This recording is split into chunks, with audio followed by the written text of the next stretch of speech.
Hey YouTube, this is the Phasian again. I'm bringing you a deck profile of Gravekeepers, and I've been running this deck before it became really popular with YCS.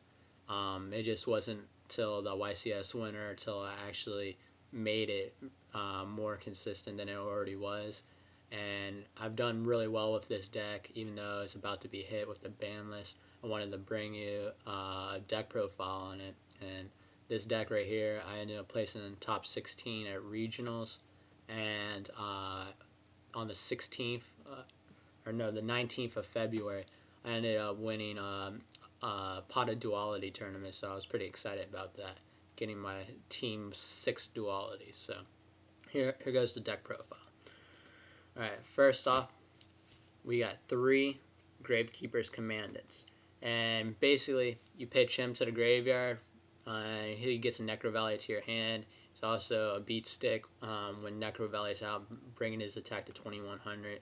I like 3 personally, just because I only run 2 Necro Valleys and it makes it more consistent on drawing them. Next, I got 3 Descendants, Gravekeeper Descendant.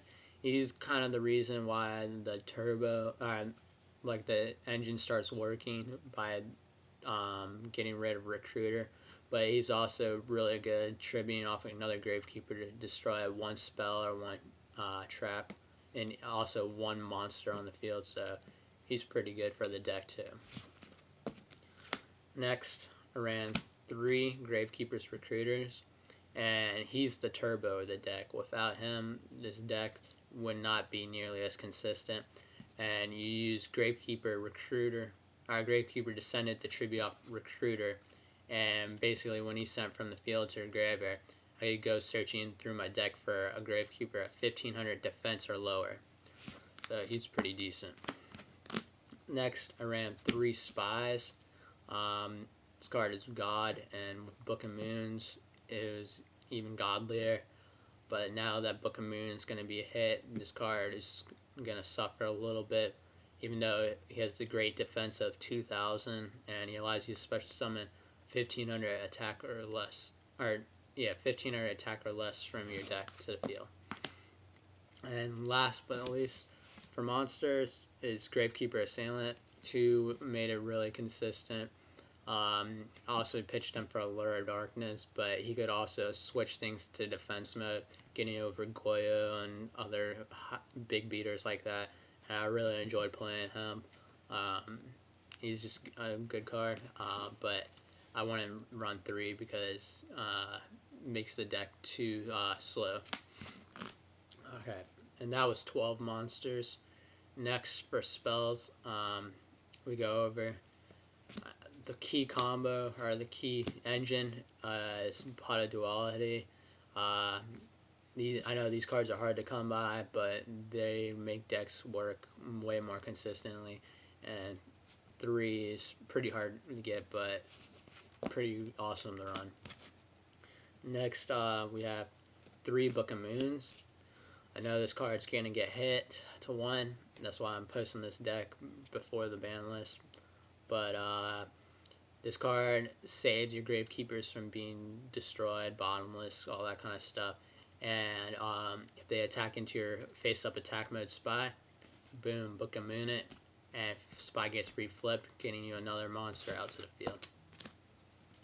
Okay, next were 3 Royal Tributes. This card was broke.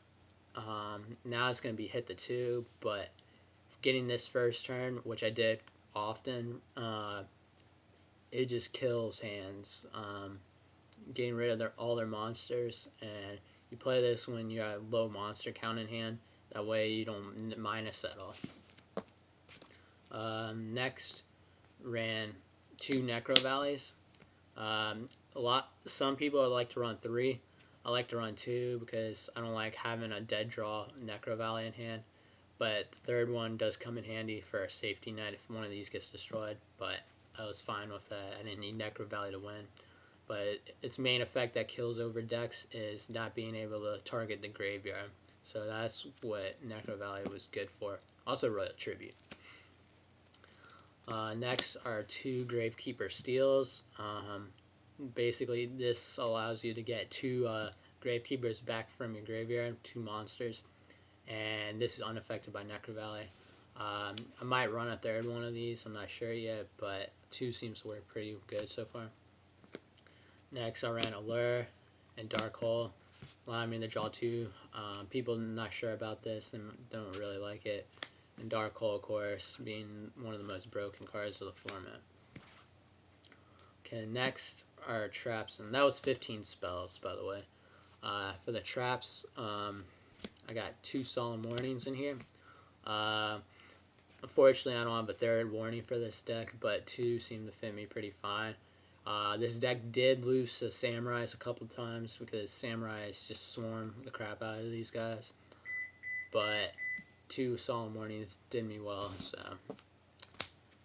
Next, I got 2 Bottomless Trap Holes, basically allowing me to remove a 1500 attack. That's special summon or normal summon, really good card. Next, I got 2 DPs, and this a little slow card. Maybe in the next format I might take this out and try something else because you have to set it, but it has a great removal effect, so that's why I like it a lot. Next, ran 2 Compulsives, and Compulsory Evacuation Device sends a monster back to owner's hand, and this is good against all synchros, but also for Royal Tribute combos. Like if you have a face down monster and you have a Royal Tribute in hand while Necro Valley's out, pop their face down monster back in their hand, Royal Tribute, boom, hits the graveyard without even really trying. Next, for the power cards, I ran Solemn Judgment, pretty staple in any deck. Ran Mirror Force, also pretty staple. Good card, destroys attack monsters. Then I ran Torrential. Some people are iffy about this, but for Gravekeeper, it seemed to come in handy. Also being able to destroy Recruiter and gain more search. And last was Royal Oppression. And I've always liked running this card in Gravekeeper deck because I don't hardly ever special summon. And if I do, it's usually when they attack into my spy so they can't oppression it. But that's the deck. If you like it, comment, reply, subscribe.